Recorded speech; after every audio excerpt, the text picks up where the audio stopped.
اس چٹھی میں کیا ہے، کیا لکھا ہوا ہے؟ سیدہ فاطمہ زہرا رضی اللہ تعالیٰ عنہا فرماتی، اے میرے سرتاج علی مرتضیٰ، جب آپ سے میرے نکاح کی بات ہو رہی تھی، رسول پاک صلی اللہ علیہ وسلم گھر تشریف لائے، کہا فاطمہ علی کے بارے میں تمہارا کیا خیال ہے؟ علی اخلاق میں بہت بلند ہے، علی تہجد گزار ہے، تقوی شعار ہے، کیا میں تمہارا نکاح علی کے ساتھ کروں؟ اور مہر میں علی کو میں نے 400 مسقال چاندی کی بات کی ہے، کیا تم اس بات سے راضی ہو؟ باپ اپنی بیٹیوں سے پوچھے نکاح کے متعلق، یہ بھی سنت مصطفیٰ ہے۔ حضور صلی اللہ تعالی علیہ وسلم نے جب یہ ذکر کیا، سیدہ کائنات فاطمہ الزہرا نے عرض کیا، آقا علی سے نکاح تو منظور ہے لیکن مہر یہ منظور نہیں، مہر یہ کم ہے، 400 مسقال اس زمانے کے بہت ہو جاتے ہیں۔ رسول پاک صلی اللہ تعالی علیہ وسلم نے فرمایا، اے فاطمہ تم مہر میں کیا چاہتی ہو بتاؤ، میں علی سے مطالبہ کروں۔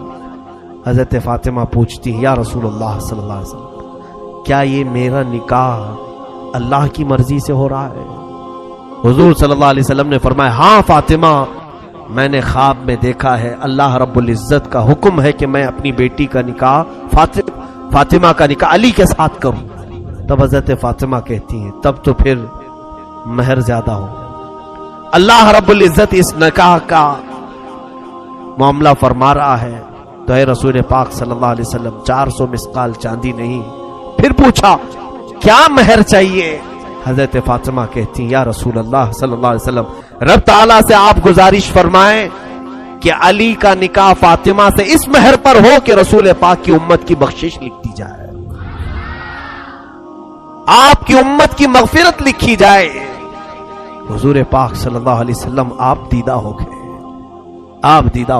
رب تعالیٰ کے حضور سجدے میں گر گئے، اے رب ذوالجلال، فاطمہ میری امت کی بخشش کا سوال کر رہی ہے، مہر میں اسے یہ چاہیے۔ روایات یہ بتاتی ہیں کہ اللہ رب العزت کی طرف سے حکم ہوا کہ اپنا سر اٹھائیں، آپ کی آدھی امت کی بخشش فاطمہ کا مہر ٹھہرا۔ حضور پاک صلی اللہ علیہ وسلم سے حضرت فاطمہ کہتی ہیں، میں نے وہ لکھوا لیا تھا چٹھی میں تاکہ بروز قیامت میں میرے رب سے میرے حبیب کی امت کی بخشش کا سوال کروں۔ اے علی، اس چٹھی میں اس کے علاوہ اور کچھ بھی نہیں ہے۔ یہ فاطمہ الزہرا رضی اللہ تعالیٰ عنہا کی سوچ ہے۔ اے میرے عزیزو، ہم کون ہیں جو میرے آقا کی امت کی خبر رکھتے ہو؟ ہم میں سے کس کو یہ طلب ہے کہ رسول پاک کی امت گڑھے میں گرنے سے بچ جائے؟ یہاں تو گڑھے کھودے جا رہے ہیں، جتنے گرے تو اچھے ہیں۔ ہم میں سے کون یہ چیز کی خواہش رکھتا ہے؟ خود میرے آقا صلی اللہ علیہ وسلم فرماتے، من لم یہتم بامرنا فلیس منا، جس نے اس حال میں صبح کی کہ میری امت کی بھلائی کا نہیں سوچا، وہ میری امت میں سے نہیں ہے۔ آج کیا یہ دردناک حالات ہمیں بیدار نہیں کرتے؟ کوئی ہم میں سے یہ دعا نہیں کرتا کہ اے اللہ اب امت کا بھلا کر دے؟ ہمارے نوجوان نسل جس راہ پر جا رہی، ہم آنکھیں دیکھ دیکھ کر کے تاڑ کر کے بھی اس کے متعلق نہ دعا کرتے ہیں نہ اس کے اصلاح کی کوشش کرتے ہیں۔ وہ حضرت فاطمہ تھی جو گھبرا جاتی تھی، کیونکہ انہیں معلوم تھا کہ حضور کو اگر کوئی ایک درد ستاتا ہے تو وہ امت کی فکر کا درد ہے، امت کا غم ہے، امت کی بخشش کا درد ہے۔ جب مدینہ طیبہ میں واقعہ ہوا کہ صحابہ نے کہا اچانک حضور پاک نظر نہیں آ رہے، صحابہ بے قرار ہو کر ڈھونڈنے لگے کہ آقا ہیں کہاں؟ ایک صحابی نے پا لیا حضور مدینے کے نواح میں دور کسی ایک جنگل کے پاس سجدے میں ہیں، اور حضرت ابو بکر وہاں ڈھونڈتے ہوئے پہنچے۔ ایک بکریاں چرانے والا گزر رہا تھا، پوچھا کیا میرے آقا کو تو نے دیکھا ہے؟ رسول پاک صلی اللہ تعالی علیہ وسلم ہمیں کئی لمحے ہو گئے نظر نہیں آ رہے۔ اس چرواہے نے کہا میں نہیں جانتا تمہارا نبی کون ہے، تمہارا آقا کون ہے، ہاں البتہ اس پہاڑ کے پیچھے کوئی ایک آدمی اتنا رو رہا ہے کہ اس کے رونے کی آواز سے میری بکریوں نے کھانا چھوڑ دیا ہے، چارہ چھوڑ دیا ہے۔ حضرت ابو بکر نے کہا یقیناً اس طرح کا رونا تو میرے آقا کا ہی ہوگا۔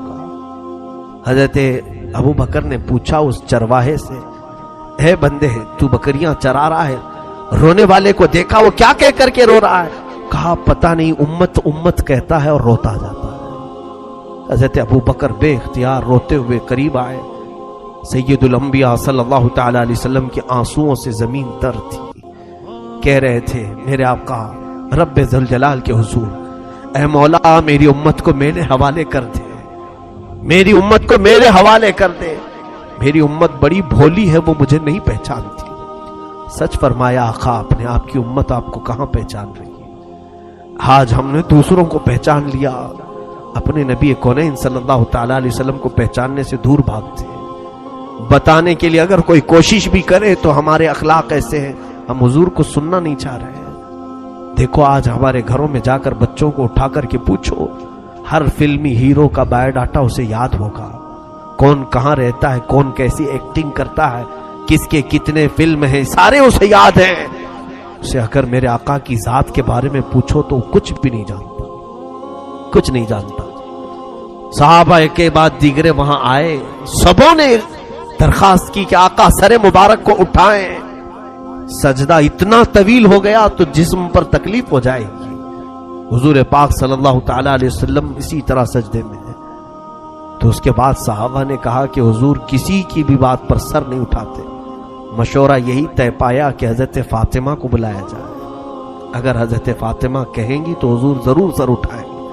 سبوں نے جا کر کے سیدہ کے گھر یہ درخواست کی کہ اللہ کے حبیب تمہارے بابا سر جو سجدے میں رکھیں اٹھاتے نہیں، بے اختیار روتے جا رہے ہیں. سیدہ حجاب کے ساتھ آئیں، پردے کے ساتھ آئیں. سارے لوگ ہٹ گئے. رسول پاک صلی اللہ علیہ وسلم کے کندھے پر ہاتھ رکھتی ہیں، کہتی ہیں بابا آپ کی فاطمہ آئی ہے، آپ سر اٹھائیں. رسول کریم صلی اللہ علیہ وسلم اسی حالت میں سر رکھے ہوئے تھے. ہم گنہگاروں کی تسبیح آج ہم سجدے میں جاتے ہیں تو اپنی مطلب کی مانگنے کے لیے جاتے ہیں. ہم تو سجدوں میں یہی کہتے ہیں نا، مولا مجھے یہ دے دے، مجھے یہ دے دے. وہ رسول پاک ہم جیسے نکموں کو مانگ رہے تھے، مولا بعد میں آنے والی امت میرے حوالے کر. قربان جاؤ اس نبی کے سجدوں پر کہ ہم کو حضور نے سجدوں میں مانگا. سیدہ فاطمہ کی بار بار اصرار پر حضور نے سر نہیں اٹھایا. سیدہ کائنات نے صرف اتنا کہا یا رسول اللہ صلی اللہ علیہ وسلم، فاطمہ آپ سے وعدہ کرتی ہے آج کے بعد سے مولا تعالیٰ جتنی بھی مجھے حیات دے گا، جب تک کی زندگی دے گا، قسم ہے رب ذوالجلال کی فاطمہ کوئی رات نہیں سوئے گی، صرف آپ کی امت کی بخشش کی دعا کرے گی، صرف میں آپ کی امت کی بخشش کی دعا کروں گی. حضور پاک نے جب ان سے یہ سنا تو اپنا سر اٹھایا. فاطمہ کو دیکھا کہ میری امت کی بخشش کا درد یہ بھی رکھتی ہے. میرے عزیزو ایک بیٹی کی ذمہ داری یہ بھی ہوتی ہے کہ وہ اپنے باپ کی فکروں میں ساتھ دے. باپ جس طرح کی فکر میں ہے اسی فکر میں وہ لگے. رسول کریم صلی اللہ تعالی علیہ وسلم کی اس لخت جگر نے امت کا بوجھ اپنے اوپر اٹھایا.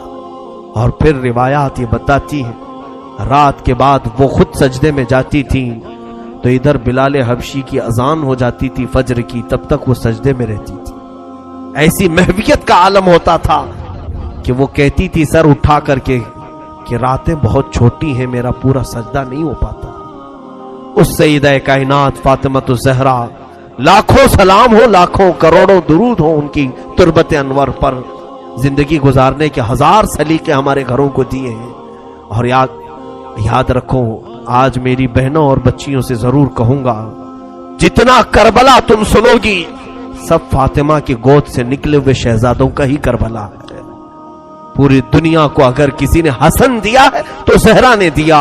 پوری دنیا کو امامت کا بادشاہ حسین اگر دیا ہے تو فاطمہ نے دیا ہے. پیر سے اپنے جھولا جھولاتی تھی، ہاتھ سے روٹیاں بناتی تھی، ہاتھ سے روٹیاں بناتے پیر سے جھولا جھولاتی. اس جھولا جھولانے کے وقت بھی کئی آیتیں ہیں پڑھتی رہتی تھی. طٰہٰ ما انزلنا علیک القرآن لتشقی، کبھی یاسین والقرآن الحکیم. یہ قرآن کی صورتیں تلاوت ہو رہی ہیں، حسنین کریمین کو جھولے جھلائے جا رہے ہیں. یہاں تو ہم گانے فلاں چیزیں گا کر کے بچوں کو سلانے کی عادت ڈالتے ہیں. حسنین کریمین نے تو اپنی ماں سے قرآن کی لوریاں سنی ہیں. رسول کریم صلی اللہ تعالی علیہ وسلم کا یہ گھرانہ جو پورے دین اسلام کو بچانے کا ضامن ہے. دیکھیں آپ حضور جب نجران کے عیسائیوں کے ساتھ مقابلے کے لیے بھی چلے تھے تو انہی گھر والوں کو لے کر چلے تھے. میں کل اہل بیت کے ذکر میں عرض کروں گا. سیدہ ظاہرہ طیبہ طاہرہ جان احمد کی راحت پہ لاکھوں سلام. یہ دنیا سے گئی بھی ہے تو اس شان سے گئی ہے. حضرت علی سے وصیت کیا تھا کہ اے علی میری موت ہو جائے تو زیادہ شہرا مت کرنا. میں نے اپنے پردے کی بڑی پابندی کی ہے. رات کے وقت جنازہ نکالو تاکہ جنازے پر بھی کسی غیر مرد کی نظر نہ پڑے. کل ملا کر روایات صحیحہ یہ بتاتی ہیں کہ آپ کے جنازے میں اور آپ کے قبر کے دفن میں 8 لوگ تھے.